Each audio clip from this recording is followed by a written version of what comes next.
Selamat pagi, halo Sobat SAR, perkenalkan nama saya Ratu Bagus Sakar Aditya Kusuma.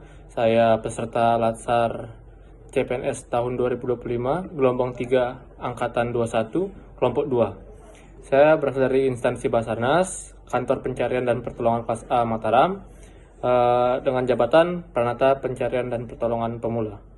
Hari ini saya ingin berbagi refleksi tentang pembelajaran hari kedua, di mana masih dengan topik yang sama, yaitu Smart ASN dan Manajemen ASN. Tapi kali ini saya akan lebih fokus ke bagian aspek-aspek yang ada di Manajemen ASN.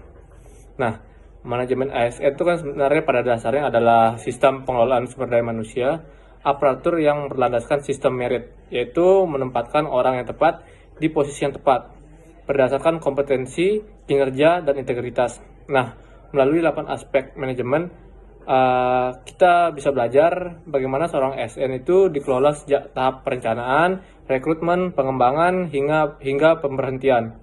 Dengan tujuan akhir yaitu membangun birokrasi yang adaptif dan melayani. Nah, aspek yang pertama adalah aspek perencanaan kebutuhan ASN, di mana pada tahapan ini adalah proses di mana memastikan jumlah, jenis, dan kualifikasi ASN itu sesuai dengan kebutuhan organisasi. Perencanaan yang baik akan menghasilkan birokrasi yang tepat jumlah, tepat fungsi, dan tepat kompetensi. Dengan begitu, pelaksanaan tugas di setiap instansi termasuk di Basarnas bisa berjalan efektif dan efisien sesuai kebutuhan lapangan. Kemudian aspek kedua adalah pengadaan ASN, di mana proses ini dilakukan secara terbuka dan kompetitif, berdasarkan prinsip sistem merit seperti yang sudah saya bilang sebelumnya. Tujuannya adalah mendapatkan ASN yang kompeten, berintegritas, dan bebas dari praktik korupsi, kolusi, maupun nepotisme. Pengadaan yang transparan menjadi fondasi penting dalam menciptakan lingkungan kerja yang profesional dan terpercaya. Aspek ketiga yaitu pengembangan kompetensi ASN. Sebagai ASN, kita memiliki hak sekaligus tanggung jawab untuk terus meningkatkan kemampuan, baik melalui pelatihan, pendidikan, maupun pelajaran mandiri. Tujuannya agar kita mampu beradaptasi dengan perubahan zaman, terutama dalam menghadapi tantangan digitalisasi dan dinamika global. ASN yang kompeten akan mampu memberikan pelayanan publik yang cepat, tepat, dan berkualitas. Kemudian aspek keempat adalah pengelolaan kinerja ASN, di mana pengelolaan ini mencakup perencanaan, pemantauan, pembinaan, penilaian, hingga tindak lanjut hasil kinerja. Dengan pengelolaan kinerja yang baik, kita dapat membangun budaya kerja yang berorientasi pada hasil dan mendorong setiap ASN untuk terus berinovasi serta meningkatkan kualitas pelayanan publik.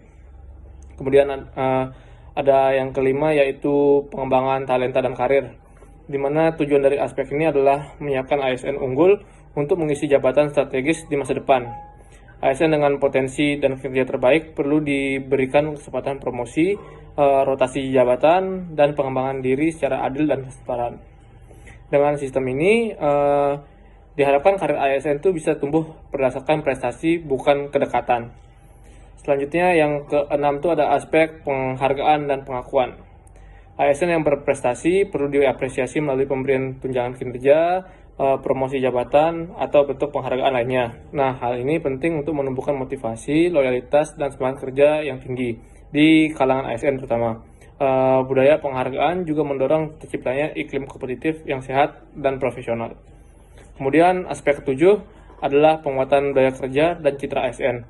Budaya kerja ASN harus mencerminkan nilai dasar berakhlak, yaitu berorientasi pelayanan, akuntabel, kompeten, harmonis, loyal, adaptif, dan kolaboratif. Dengan menerapkan nilai-nilai ini, ASN dapat menjadi teladan dalam integritas dan profesionalisme, serta mampu membangun citra positif pemerintah di masyarakat. Kemudian aspek yang terakhir yaitu aspek pemberhentian ASN. Meskipun terdengar sedikit berat, aspek ini sangat penting untuk menjaga integritas dan kepastian hukum dalam sistem kepegawaian. Pemberhentian dapat dilakukan secara hormat, misalnya karena pensiun, sakit permanen, kemudian alasan lainnya, dan selain pemberhentian secara hormat, ada pemberhentian secara tidak hormat. Pemberhentian ini terjadi jika terjadi pelanggaran berat. Nah, tujuannya adalah memastikan bahwa hanya ASN yang berintegritas dan profesional yang dapat tetap mengabdi kepada negara. Nah, dari pembelajaran tentang 8 aspek manajemen ASN yang dibawakan oleh Ibu Desti Agustina Maharani Putri, saya belajar bahwa pengelolaan ASN bukan hanya tentang administrasi kepegawaian, tetapi juga tentang bagaimana membangun manusia yang siap melayani bangsa dengan sepenuh hati. Ketika setiap aspek berjalan dengan baik, dari perencanaan hingga pemberhentian, maka akan tercipta birokrasi yang bersih, profesional, dan berdaya saing global. Sebagai bagian dari Basarnas, saya berkomitmen untuk menjadi ASN yang profesional, disiplin, dan tangguh dalam menjalankan tugas kemanusiaan. Mari bersama-sama kita wujudkan ASN yang cerdas, berintegritas, dan berdampak nyata bagi masyarakat. Mungkin sekian, terima kasih. Quick Action, satu jiwa, satu rasa. Afiknam Jagat Samagram.